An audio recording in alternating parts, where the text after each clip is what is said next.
The biggest challenge we got when we started was like animation. I mean, everybody's been raving about our animations on the first one. We've been pushing the boundaries even further, like on Uncharted 2 Among Thieves.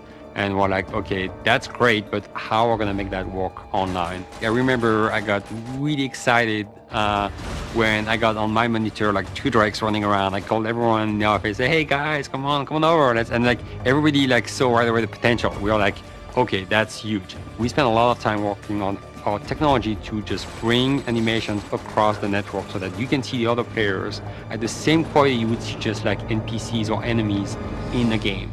Now we have all the fluid animations, all the climbing, all the jumping, you know, all the special moves are all in the game, which is really awesome. We really pushed the boundaries. We tried new things nobody tried before. Everything that we do in single player shows up in multiplayer. You can see player movement as detailed as possible, like you will see them if they were like next to you.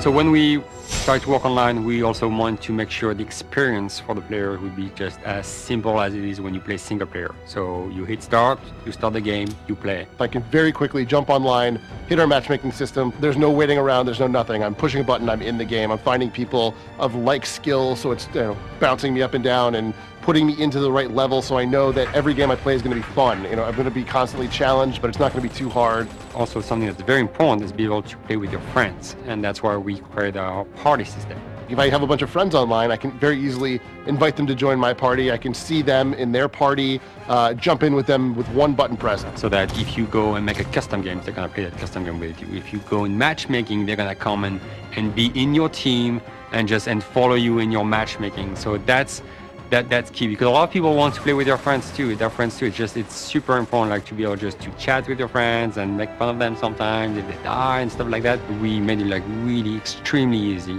So I'm sure people are gonna use that feature a lot. In the cinema mode, we record the games that you've played, so you can go back and watch games that you've played before and see, what exactly you did. The last game you played. We save your games when you play them. You can replay them. Just fast forward, pause the game, stop, freeze everything, move the camera around, and just look at what's going on, where everybody is, and you can take screenshots, and so that you can then show off to your friends. And also, you can use it to see how other players are playing. So, like, if a guy was really good in the other team or in your team, you can just replay the file and just follow him and see how he did it. What was his tactic just to be so good? What is he doing? Because everybody has a unique technique. Even if you're playing by yourself, you're going to call your wife over, your kids, your friends in the house and say, look at this awesome thing that happened, and sort of gets more people involved. You can go through and sort of give yourself a best of reel, which is really, really neat. The great thing about the PlayStation 3 that I love is the fact that there's a hard drive, and that's on every single machine, and that's priceless for us. So cinema mode was very easy because we can save your cinema files to your hard drive very easily, and also we're having some technology using the cloud where we can save the files, your cinema files, to the cloud, so that when you want to share it with your friends will be able just to get it from the cloud and download it to their own PS3, to their hard drive.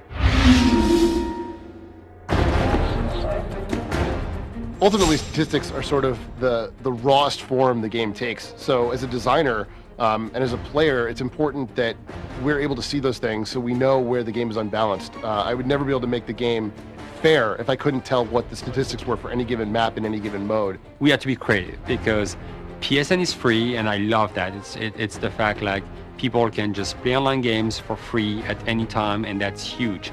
And it's good because it forced us just to find new ways to store that data, and that's why we started to work on the cloud technology.